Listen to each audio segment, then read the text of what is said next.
Haku, everyone, and welcome to the Power of Decolonization panel.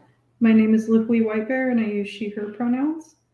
I'm calling in as a diasporic Indigenous person who lives and works on Kalapuya lands and honor the ongoing relationships through family and community work with both the Confederated Tribes of Siletz Indians and the Confederated Tribes of Grand Ronde that the Kalapuya people from this region are primarily a part of now.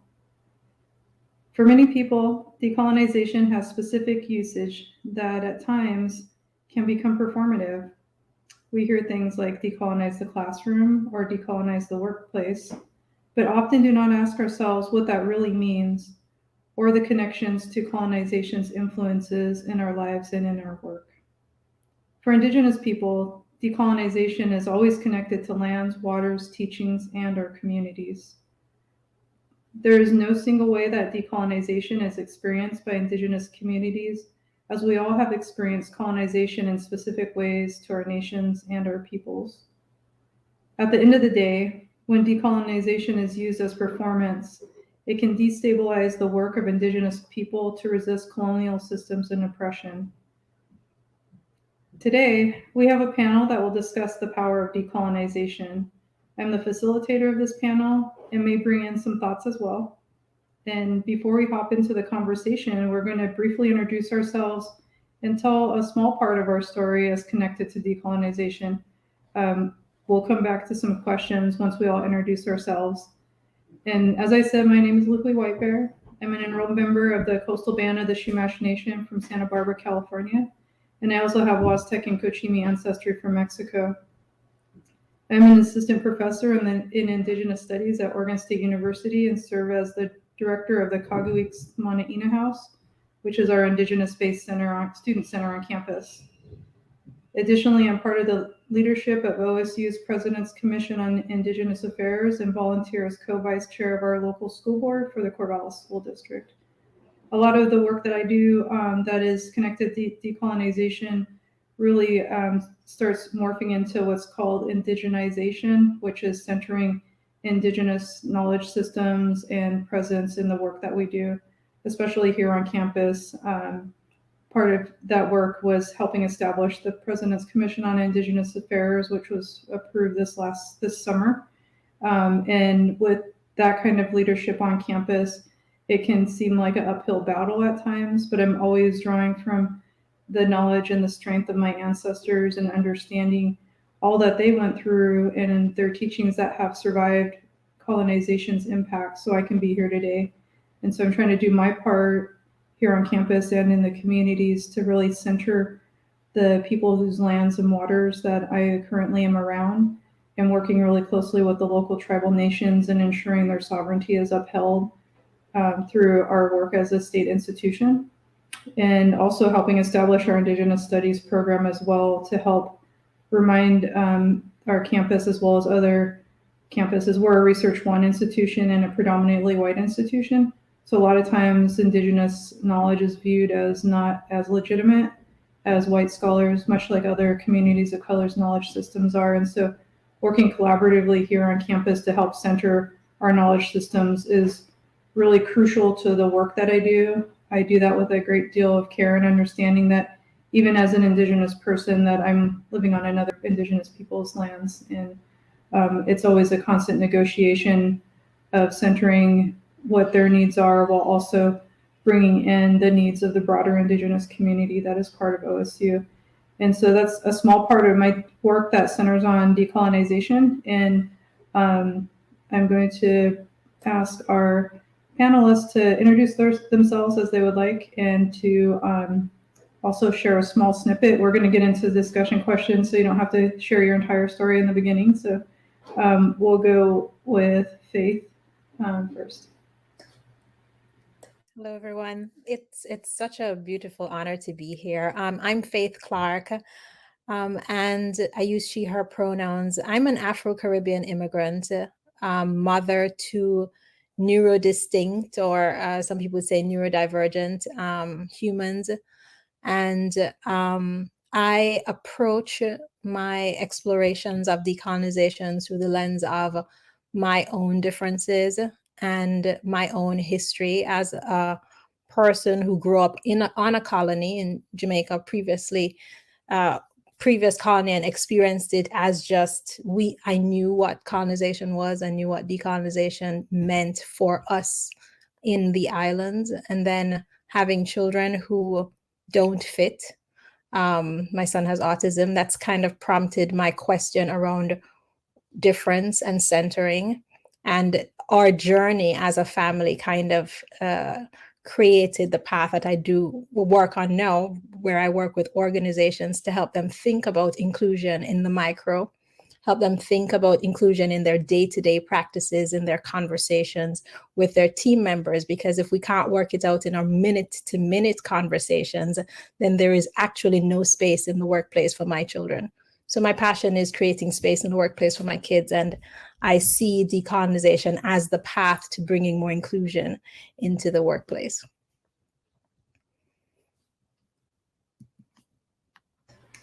Thank you, Faith.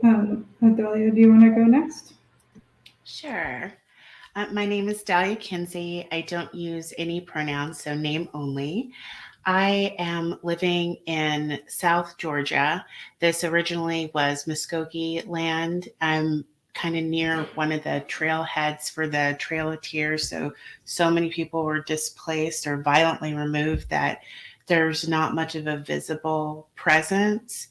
So I look forward to being able to be in this space and hear other perspectives of what decolonization looks like to North American folks with Indigenous ancestry. And my work, when I focus on decolonizing wellness, the themes are about removing internalized white supremacy as a barrier to actually being well as a non-white person living in a country that is still so heavily influenced by white supremacy and all of the other harmful carryovers that we get from colonization.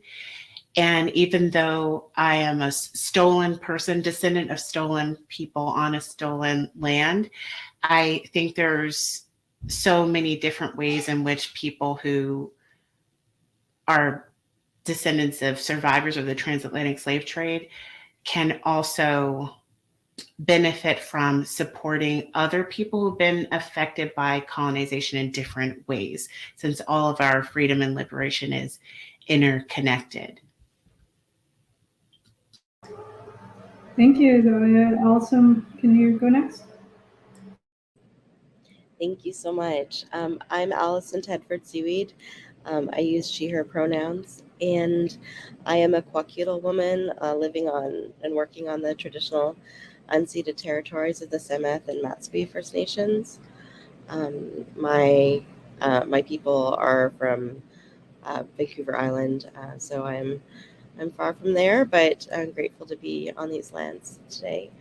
The work that I do is often around supporting organizations and having better relationships with Indigenous people, and looking at what true inclusion can look like. I also do work around language revitalization and cultural revitalization. I'm a language learner, and I'm fourth generation doing this work in my family. And my great-great-grandfather was a master carver who made potlatch masks when that was illegal. And so resistance and art and cultural revitalization is really a very strong part of my family and my practice.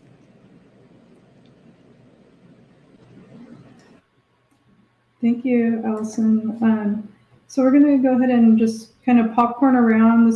This session is going to be more conversational, and we can always build off each other and just bounce our ideas and enter in the conversation.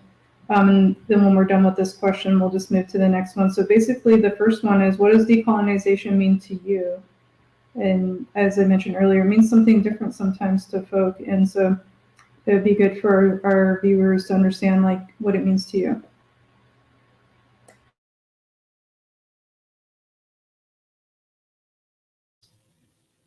Well, for me, it means trying to identify the ways in which, in the present tense, we're being affected by the legacy of colonialism, identifying the ways in which it hasn't ended, and seeing where we have room to opt out, to push against, and to resist colonization. So, in a lot of forms in my work, I work in health equity and educating providers so that they can be aware that white supremacy is basically the status quo and it affects every area of our lives. So it's even affected people's medical training. So it needs to be addressed. And the way that a lot of us have received a revisionist version of history, sometimes it's not clear why marginalized people are still complaining about systemic oppression, but that's because people have really not engaged with the true history in colonized nations. So for me, it's two parts: becoming more educated about our history in the lands in which we live, and seeing how that history is affecting us and harming us now, and how the legacy of colonialism is ongoing systemic oppression and white supremacy, and how we can resist that in whatever industry or field we work in. I think I would add to that that for me, it's about noticing where I have centered my knowledge as the knowledge and where I got the sense of my knowledge from in the first place. So, what do I know to be true, and where did I get that, and why have I defined that as the truth? And how do I notice that that's happening in the spaces around me? I found that the more I explore the effects of colonization, the more I see that someone's eliminated all the other bits of knowledge and made some particular bit of knowledge the true knowledge.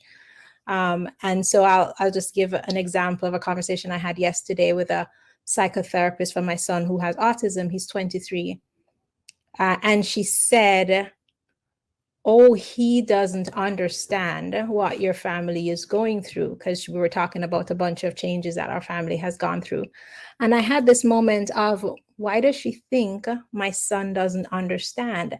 I was like, oh, because he doesn't speak. So someone made the statement that humans express their understanding through speech. And therefore, because my son doesn't speak, he doesn't understand.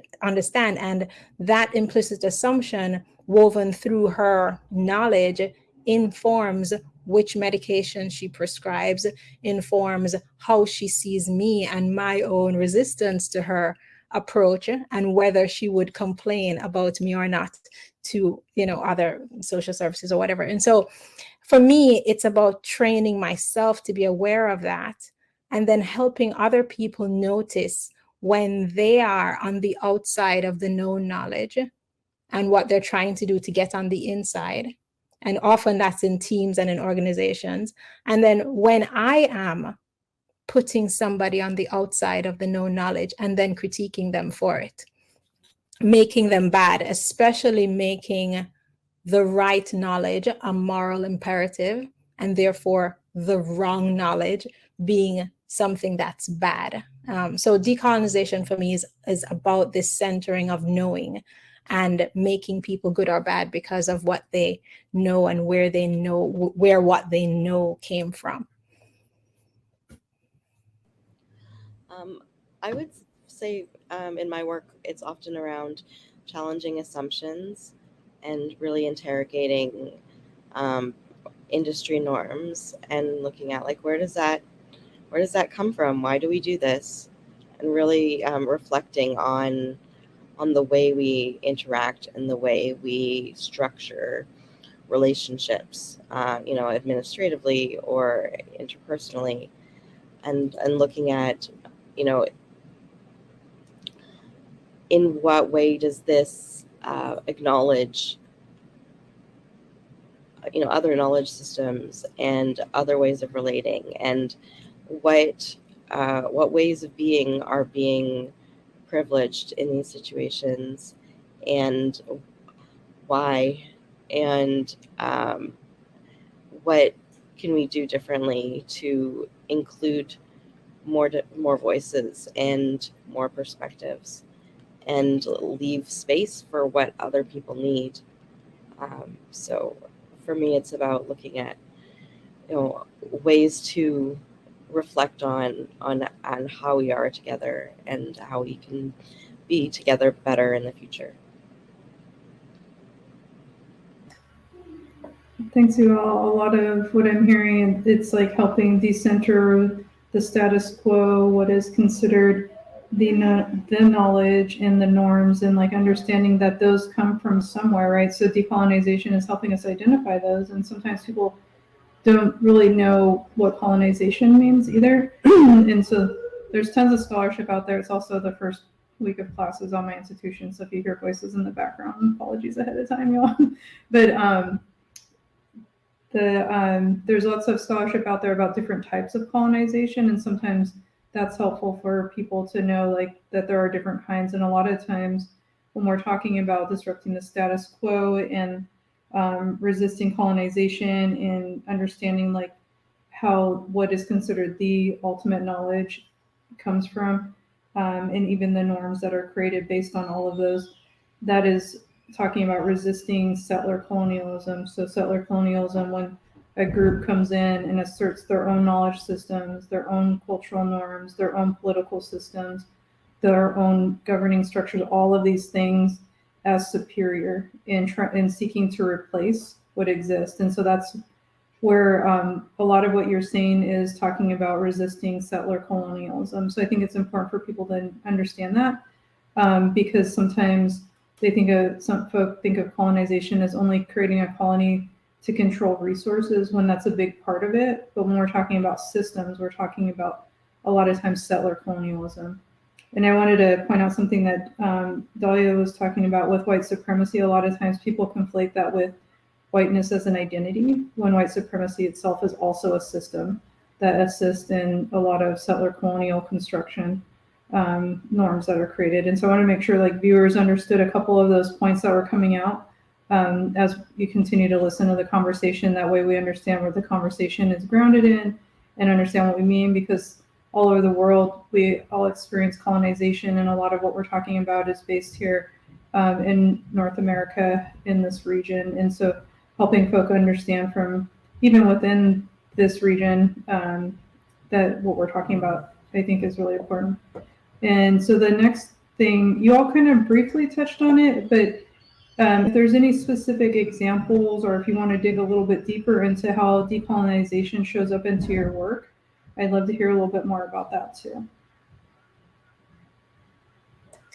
I could start there, because I just had the courage to do a series of conversations I called the Decolonizing Work. And for me, I was afraid of using the word decolonizing because, again, background-wise, Jamaica was a colony, and I am, as Dahlia said, descendant of stolen people.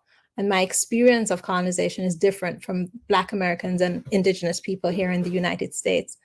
And so there was a part of this centered knowledge that had me thinking I wasn't allowed to use the word because it belonged with Indigenous people and it belonged with other people. So it took some time for me to access that actually colonization affected multiple people in different ways. And my experience of it is one of many experiences.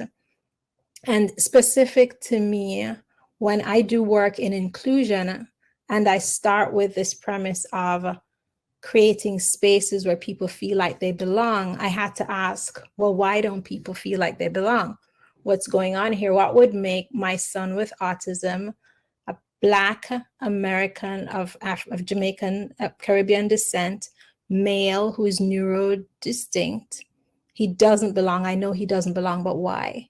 And as I explored this idea, where there's actually something that says this is what's normal and this is what's expected. So I had a staff person who worked with my son from Mexico, an Indigenous person, and she said, in my culture, Jaden would be a shaman. And I was like, that's interesting. I wish somebody would treat him like that here. And so this idea that without changing the person, without fixing, without curing, without healing, he could have a completely different experience because people would believe something different. So I like, how do we widen that whole idea that what if we all were able to notice what we believe and widen that a little bit so that we could even include ourselves somewhere? Because in my exploration, I realized, oh, I have actually excluded myself by centering whiteness, by centering whatever the norms are. I've excluded faith from the ways that faith prefers to work from. And so of course I'm going to exclude other people. Of course I'm going to be elitist. Of course I'm going to lean heavily into my privileges because I don't even allow myself to see and accept all of who I am. So part of my work is having that really personal conversation with each individual, that we could actually broaden that and have a different relationship with ourselves, and then broaden that and be able to include other people in this new relationship we're having by shifting the centering of our knowledge, by decolonizing our own thought processes. And that leads to more effective teams, and it leads to greater belonging. Sometimes people are like, what's the ROI on that, Faith? I'm like, happier people, happier people. So. Oh, I love the way you explain that you were leaving yourself out, parts of yourself. That was definitely my experience too. That the more I understood where a lot of my anxiety and depression, where the roots of that was, through personal exploration, through therapy, through more research about feminist theory and how the patriarchy was even affecting me, I could really see how it is normal for humans to internalize this toxicity. It's everywhere. It's in the messaging that you get from your family because they've had to do certain things to survive. And when you think of all the things that your ancestors went through, the fact that you exist right now is nothing shy of miraculous. But you also have to understand there were things that they had to do that we don't have to do anymore. But it takes analysis, it takes reflection to see where did some of these traditions even in our family come from. Like, what's up with the overwork? What's up with the nationalism or clinging to certain privileged identities? This desire for hierarchy, which is something that's deeply ingrained in the system of white supremacy. You can't just be, you can't just allow people to be themselves, and you don't encourage people to accept that you can exist with others without a hierarchy. And it really took time for me to see the connections. But the more I worked with clients with the awareness that how you're racialized and how people relate to your gender and orientation affects the way you're treated, which of course is going to affect your baseline stress levels, which everybody knows stress tears down the body, but that it also is going to affect what you believe is possible and what you believe you can ask for. And it affects your ability to accept all parts of yourself, which also negatively impacts health. That is where it all started to come together for me. And it took so much work outside of healthcare because the social justice vibes in healthcare are very weak. So you really have to go other places for this knowledge and this wisdom.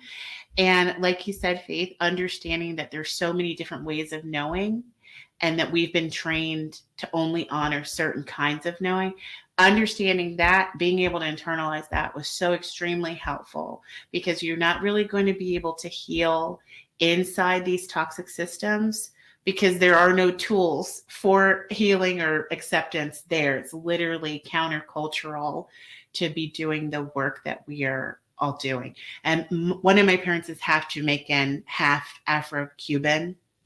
And so, wow, yes, I have felt a lot of that experience, but secondhand.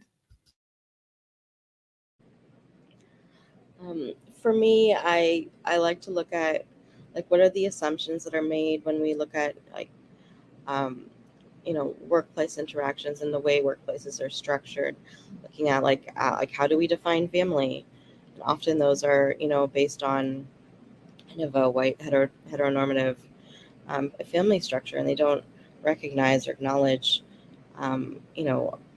how other cultures do family and what's important to us. So I like to help people think about, like, why did we set things up this way, and what do we know to be true about how people have been impacted by colonization, and how do we need to leave room for things like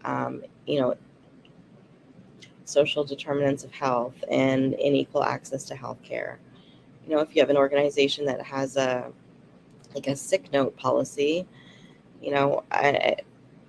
are you disadvantaging people who are less able to access healthcare, who are already more time poor, who may face transportation challenges, all of these things. So really looking at, like, what are the practical impacts, and are we creating policies that are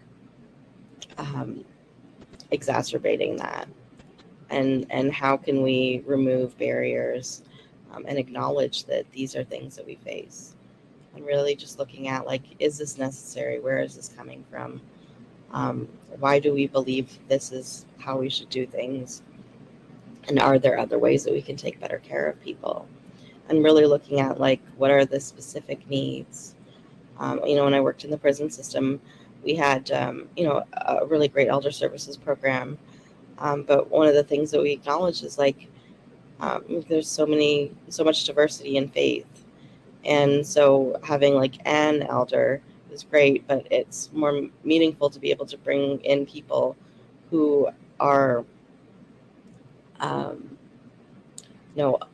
aligned and have that specific knowledge of those cultural practices, right? That our faiths are not interchangeable, and that we need to leave space for that too, that we can't, like, treat things generically or from, like, a pan-Indigenous lens.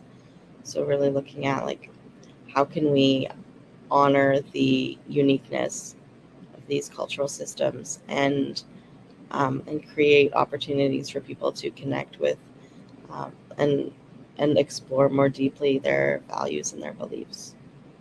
So those are some of the things that I have done in the past and continue to do, is look at policy and programs and see how they can be more inclusive of different practices, and how we can decenter white norms and create something that helps more people. I find that the question, what are the barriers, is such a helpful question, because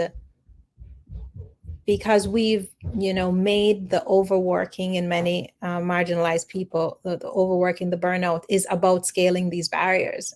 It's the work that we've had to do to kind of do what's needed, and it's been made to be a sign of character and moral fortitude to be able to scale these barriers. And so the humility of acknowledging a barrier as a person, say, this is a barrier to me, versus this is a flaw in my character that I need to overcome. That's how I thought about it for a really long time, and still have to struggle to not think about that. But just to say, this is a barrier for me.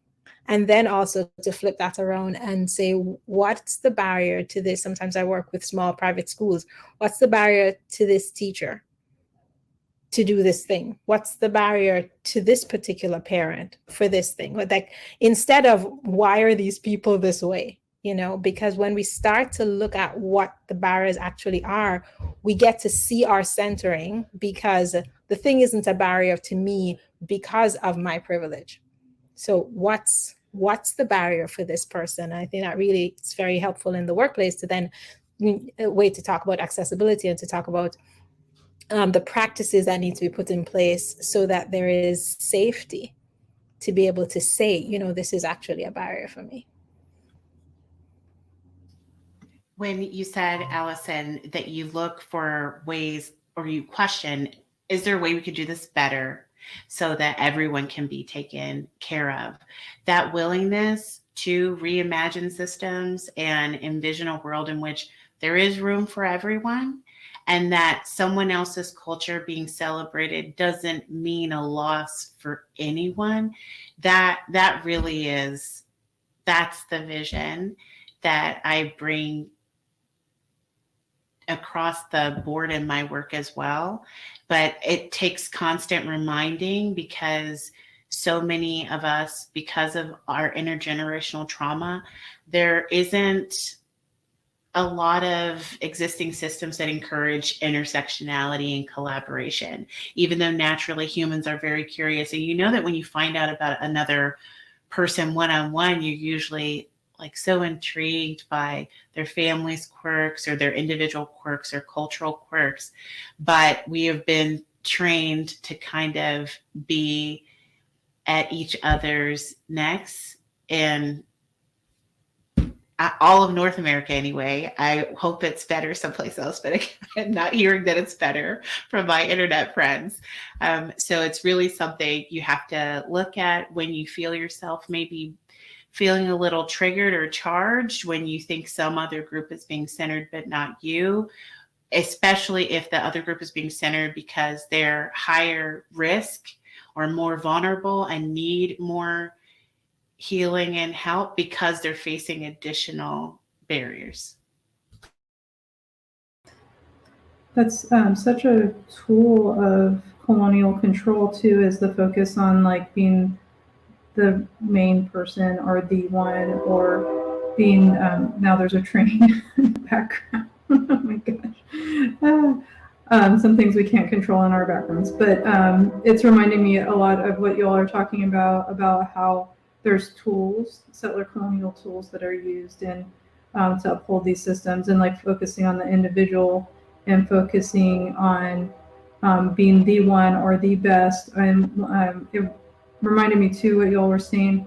One of my really close friends, and her dissertation was around Black women in higher ed, was focusing on the use of the superwoman schema on like always the self-sacrifice, and also there's also the like you have to work twice as hard as a woman of color a lot of times and things like that. I face that in my own career here, and so there's always those pieces, but pointing out the barriers, as you said, Faith, is something that I've found effective in my work here on campus too. Is like, I'm a single parent. I cannot make 8 a.m. meetings. So if y'all want me there, you're going to have to change when those meetings are, or I'm just not going to be able to participate, and you're going to not get my input. And I'm not saying I'm the center of the universe, but if you do want me there, I can't be there. And so like pointing out like these very specific things that may seem like, oh, we're just making an exception for Lou so she can be at a meeting. It's like, no, how many other single parents can't go to these meetings at 8 a.m. because they have to drop their kids off at school? And there's a lot of that exists in society where there's a lot of fear of speaking up because you don't want to look weak or look like you can't do your job. And I know I've faced many times where I've been passed up on opportunities because I have needs like that, and have pointed it out. So it's really understanding the power of your own voice, and when you're doing that self-advocacy, you're also advocating for others in similar situations. And that may seem really isolating in smaller businesses or smaller organizations. I'm speaking from a Research One, predominantly white institution. There's like a ton of people that work here, so it's benefiting a lot of folk. But even if it's just centering your needs and you're the only one that is in that situation, it's benefiting everybody because you're able to be part of those conversations and those decisions. So yeah. We are, let's see where we were, 134. I wanted to I have a couple of questions that are specific to y'all's work. We've woven that in there quite a bit, of course, because that's the whole point of this panel. But I'm wondering, Allison, specific to your work that focuses on reconciliation, well, not all countries have committed to reconciliation with their indigenous peoples. That's like, there's far and few. That do you have that commitment like nationally? Why is it important for business owners to understand what that means, and how can they participate in reconciliation type efforts even if their countries have not committed to that? Well, I within Canada, there. I mean, we had the Truth and Reconciliation Commission, and there were a series of recommendations that came from that. And so, I mean, those are in progress, varying levels of success. One of the specific calls to action is around the corporate sector and the responsibility of business owners to participate in reconciliation by creating opportunities for Indigenous people, and by also educating their staff about issues relating to Indigenous people.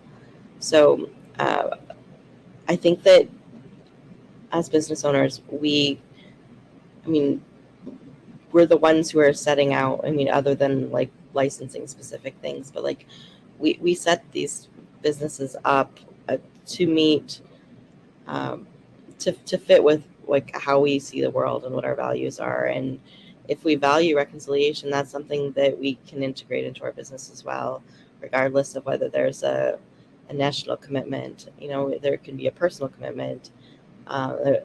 We also have an ability to lobby as business owners. We build platforms to be able to speak about what we do, and we can use those platforms to talk about things that matter to us, and if reconciliation matters to us, and we have an opportunity to educate people in our circle who are, you know, either following us or connected to us by way of our business, to help them understand what needs to happen.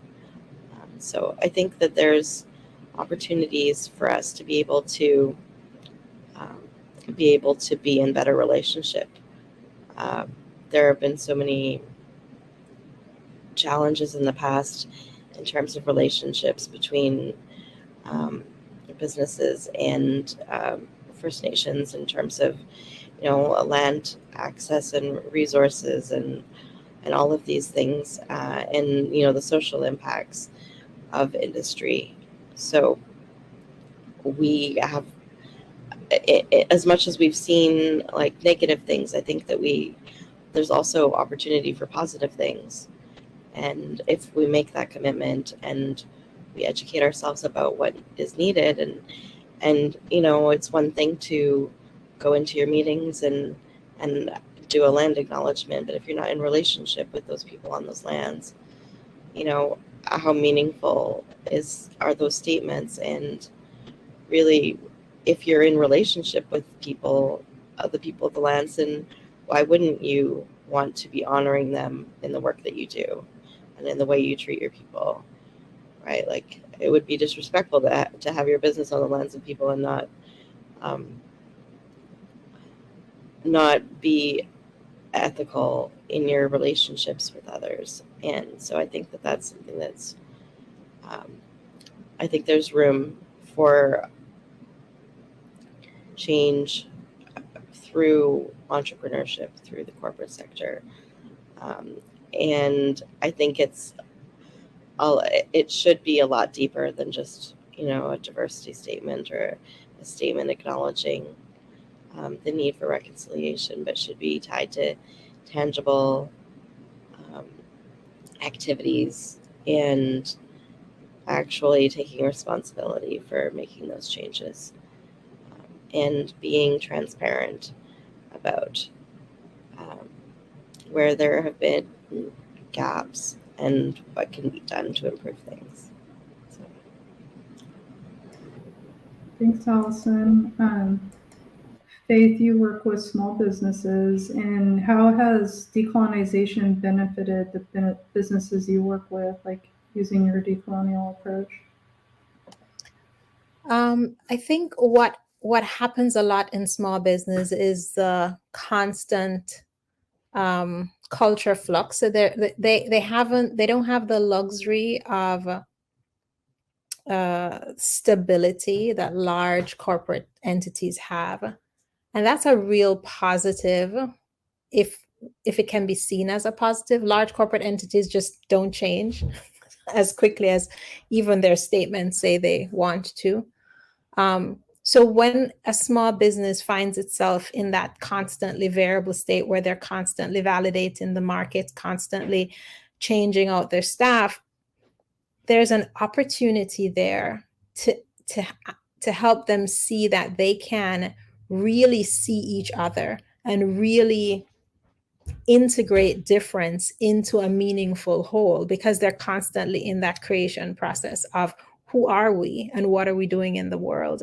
And so when they're trying to compare themselves to privileged entities with stable cultures, stable toxic cultures, but stable cultures, they can see this state as bad and something they should be moving away from.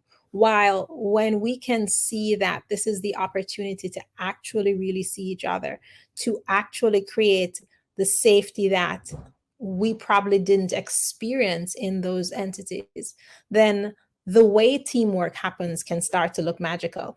Because it isn't a linear kind of, when these people speak to each other and do this task, this is the productive outcome. There's really a synergy that's not quite explainable when people feel like they belong with each other, to each other, and feel grateful for that feeling. Then it's not really about how much you're not paying me, although yes, pay people, please.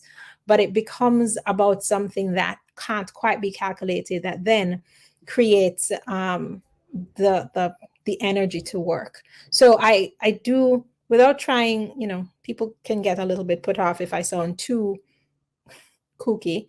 So I am, but I'm trying not to center the knowledge that says what I'm saying is kooky.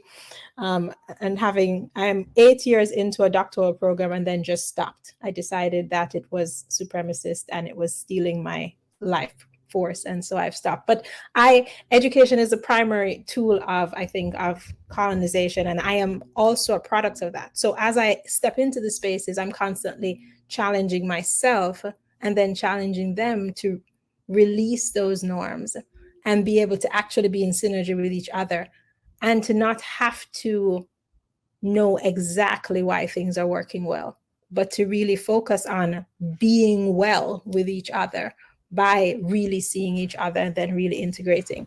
I hope that makes sense. So I think I also approach things like conflict and silos with that lens. Like if people are actually whispering in corners, if people are silent in meetings, I'm like, whose voice isn't being heard and why?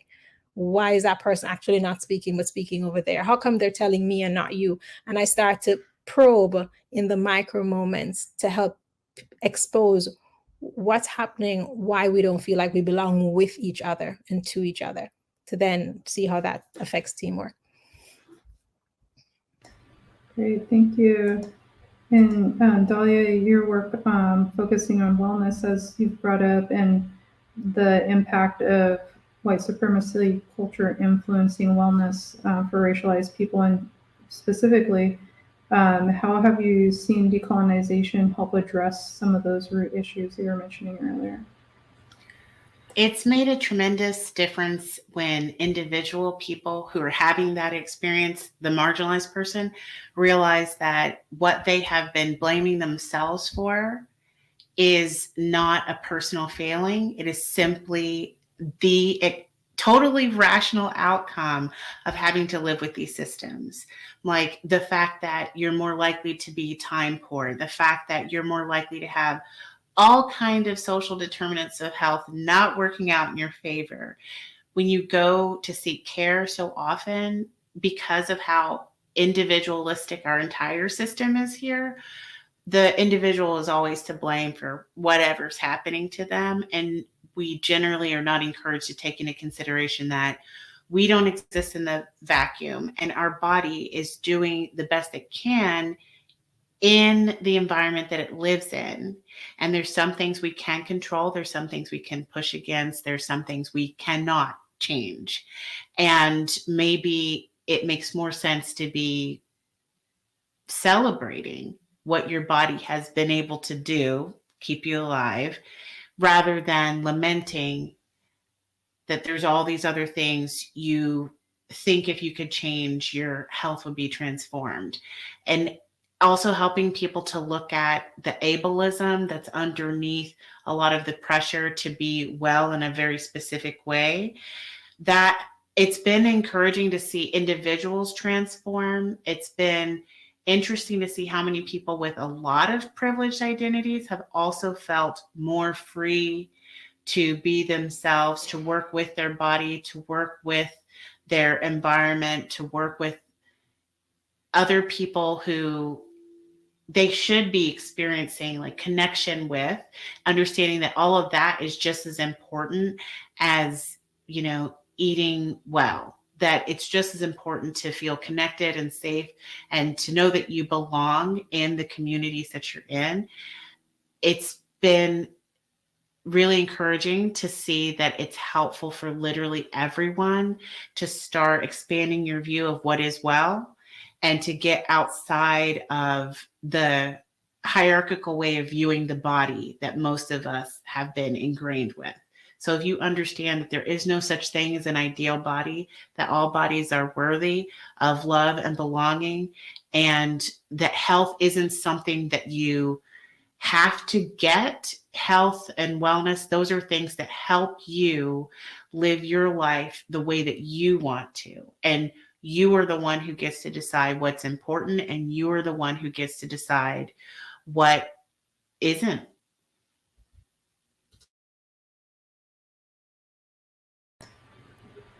Awesome, thank you.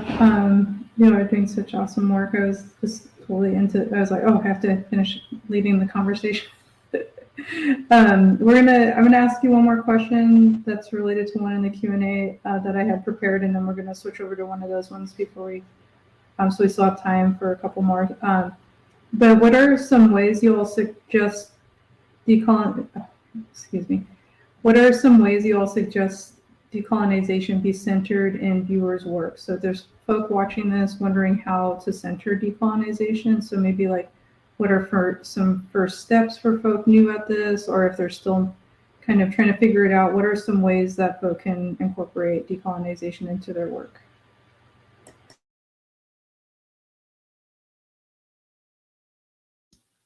The first thing that comes to mind for me is trying to connect to the surviving descendants of the people that the land you're on is like actually belongs to, and seeing what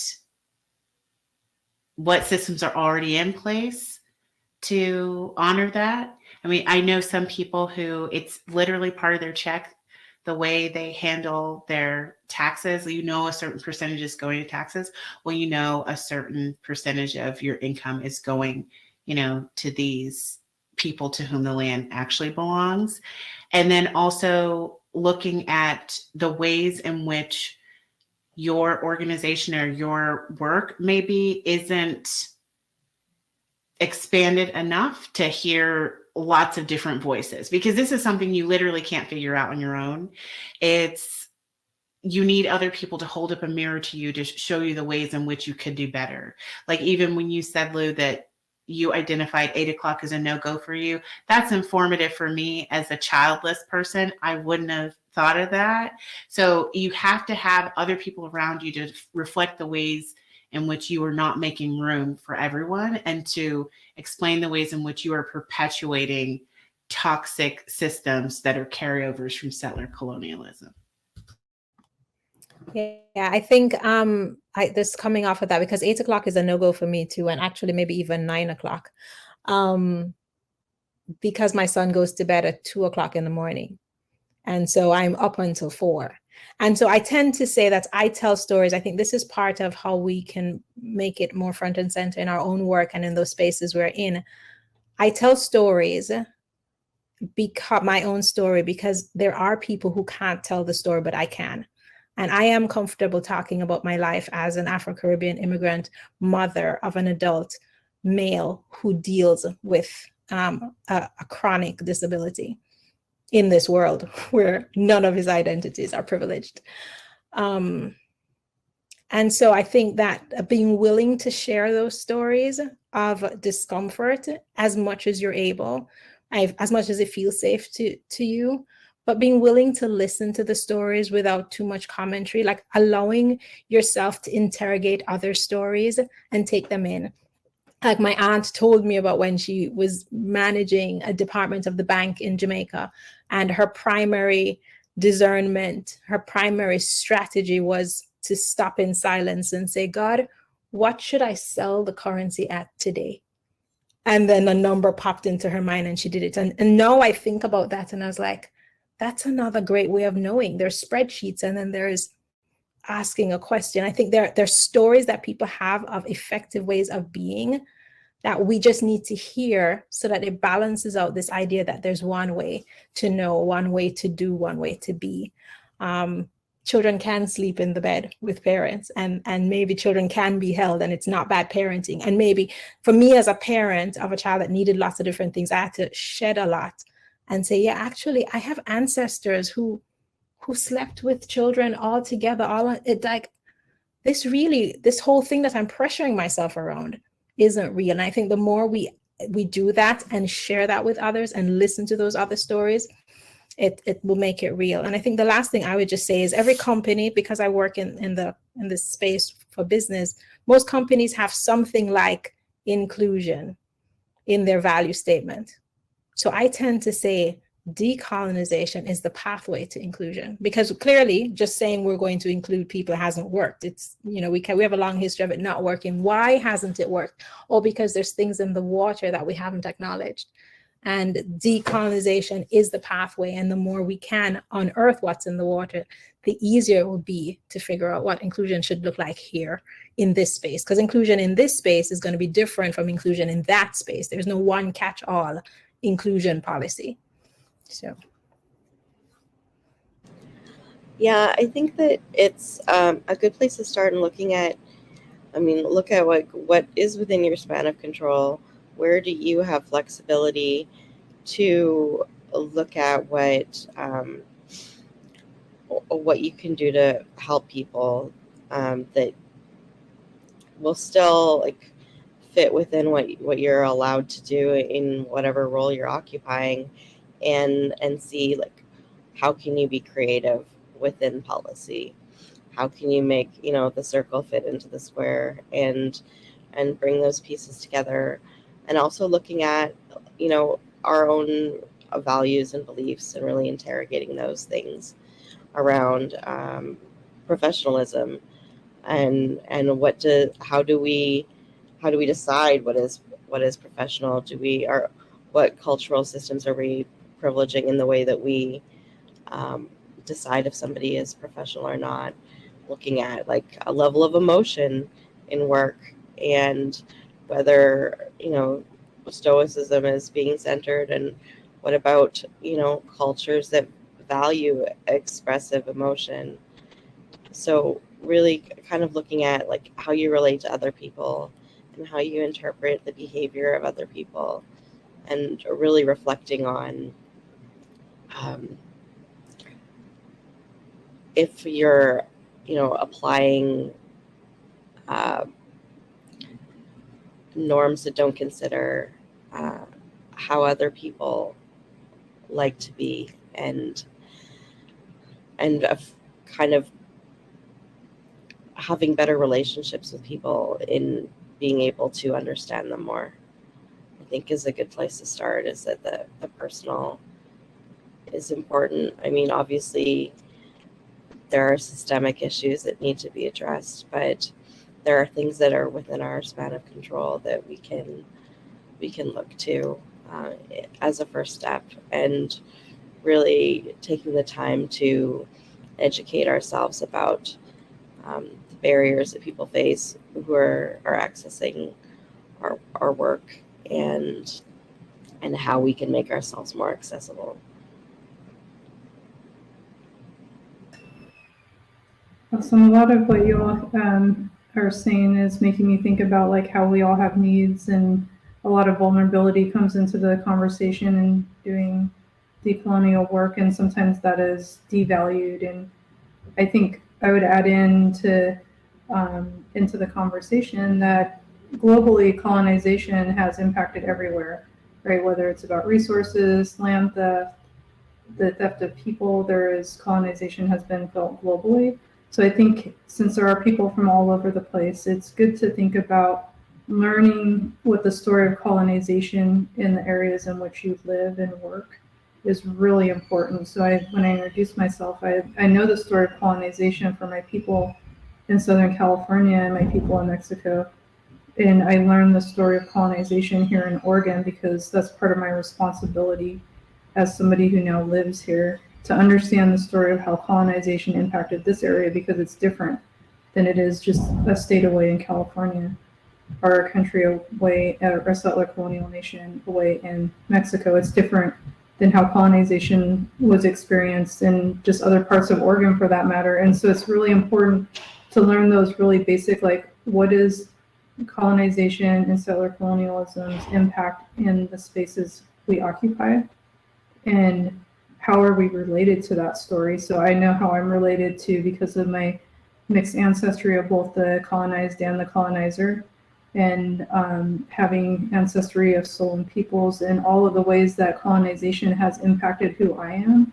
It took a lot of deep work, and I take that as a guiding piece to help me understand how to do the work in the context of where I'm at now, and understanding that colonization didn't end. And a lot of times there's a resistance to doing the work, and like, that was in the past, we are here now, or you all lost, we won kind of rhetoric that gets really oppressive. And that's just a reflection of settler colonial dominance, right? And so like, it's hard for people to understand that settler colonialism had negative impacts pretty much on everybody, because it's asking us to like shed our humanity. It's always been dependent on dehumanizing other people. And so a lot of times when we're trying to do that deep work in institutions and in businesses and in the community, it makes us feel really vulnerable, and people become really uncomfortable with having those conversations, and they get scared, or they just get angry, or they're just a little bit uncomfortable because we're asking people to imagine something different. And it's been ingrained on us so heavily, like you all talked about in the beginning, that this is what's normal, this is what is the way to be. And we forget that it hasn't been that way for very long. And so I think it's important that we look at those pieces, especially as a starting point of like, what is my story's connection to colonization? How has it impacted my family? What role did my ancestors play? Not to take the burden of what happened in the past, but to help with the healing for the future. And so that's a lot of the way that decolonial work can be centered. And when people are being vulnerable and sharing things and expressing their needs, is to not minimize that or make people feel like a burden too. That's another basic step that folk can take, is be like, okay, that makes sense. How can we make this work? Because there's always a way to make it work that helps support everybody's needs. And so we have a few minutes of overflow time, because there's a question in the chat that would be, this one we might have touched on. I don't know if anybody wants to add anything about people talking about diversity, equity, and inclusion often. What's one thing you wish people understood about decolonization at its basic level? I think we've hit on some of that, but if there's anybody who wants to add anything, I'll just mute for a second while I pull up the other questions. That it literally would benefit everyone.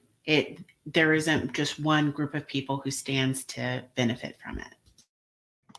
I think that I would say that when you look at the words diversity, equity, and inclusion, there's a hierarchy there. Diversity is not a thing that we create. It's an outcome of an equitable environment. And the equitable environment is an outcome from a strong intention to create this new we, this new us, where people actually feel like they belong with each other. And that doesn't mean that it's easy to do at all, but the intention to wrestle with it and to kind of have the hard conversations and to feel the difficult emotions in the crafting of this space of collective belonging, whatever that space is the space that produces something that's more equitable, which produces diversity. And I feel that we've been approaching it in the wrong directions. Like, our numbers are off. Yeah, not really. That we actually don't know how to help create healthy environments where people feel like they belong. And so let's work on that, because otherwise we end up with tokenism and abuse and other types of things when we try to approach it from the other way.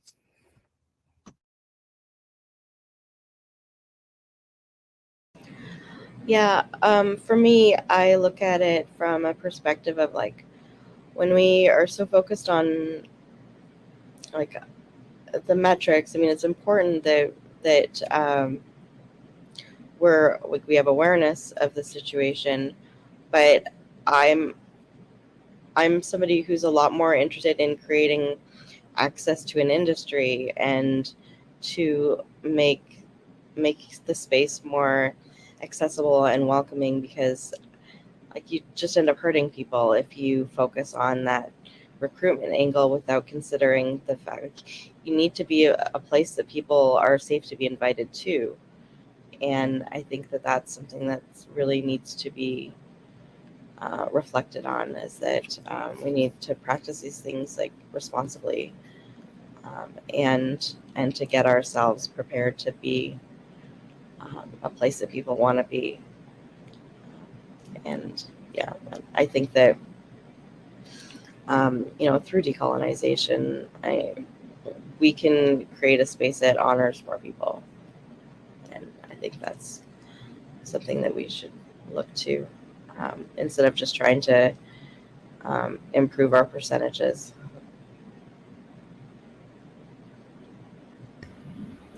Thanks, y'all.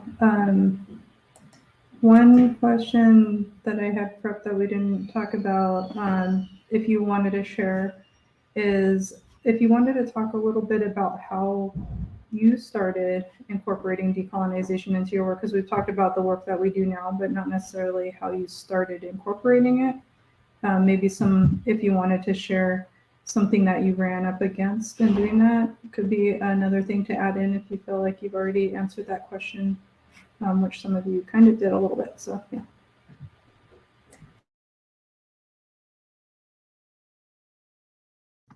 I'll say something that I ran up against, which I was surprised by, though Black Americans, when I shared it with them, weren't surprised.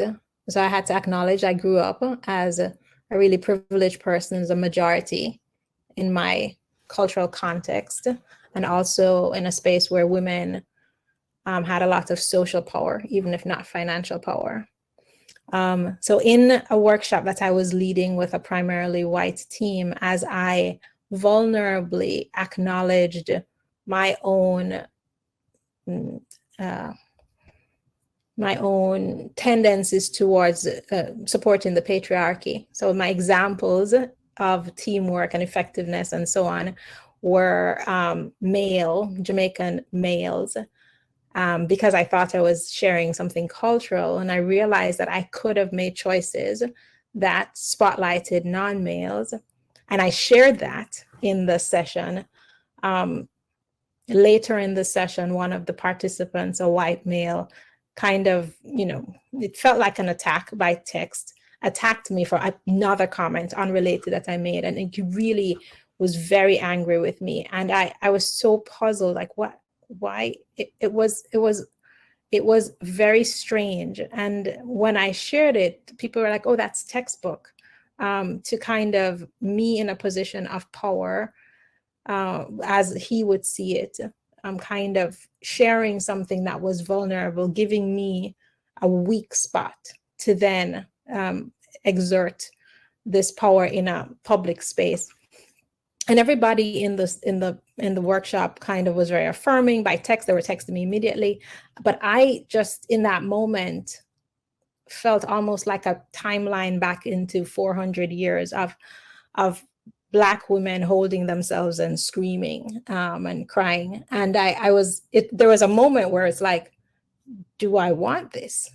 Do I want to be that person who tells the vulnerable story while challenging people to reframe their thoughts and taking up leadership as it's given to me in a particular space for a workshop or whatever, to feel this thing? No, I actually can just be taking care of my children, and so there is that moment of I do this for my children because I was like, I can handle a fair amount of oppression.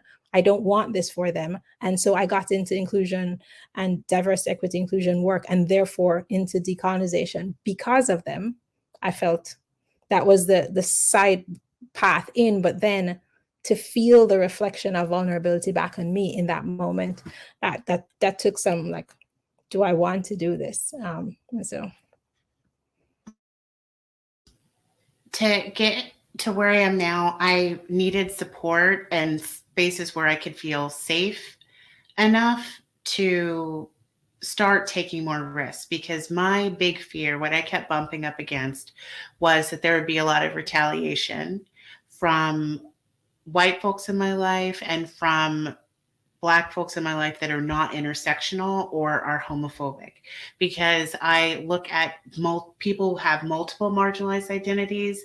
Intersectionality is a big part of my work, and there are a lot of people who are not open to it yet, aren't open to intersectionality.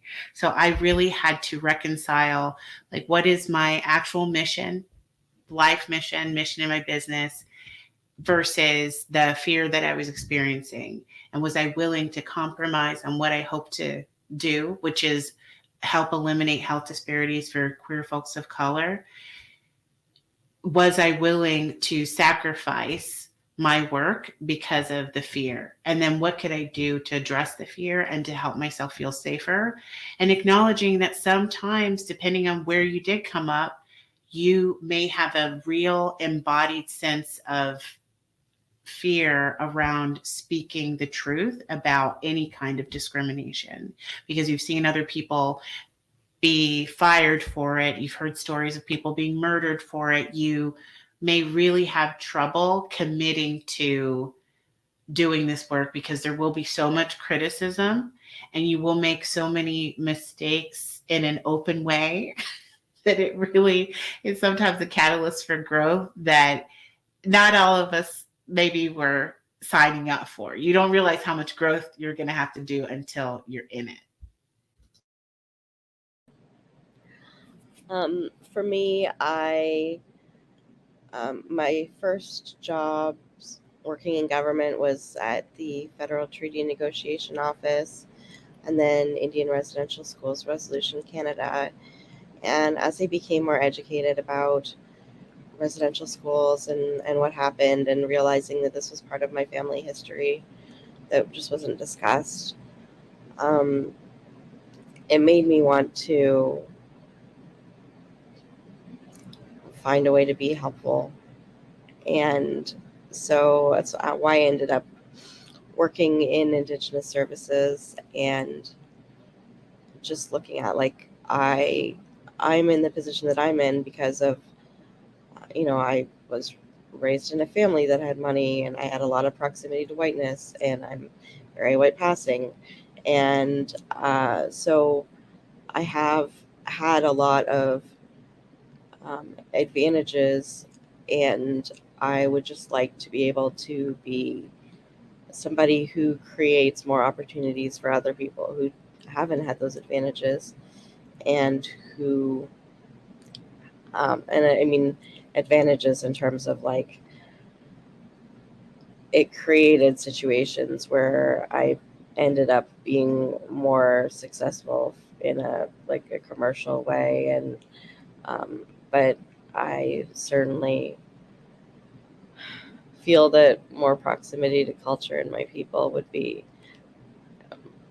advantageous. But yeah, so that's kind of where I came from with it. And I found that there were people who felt that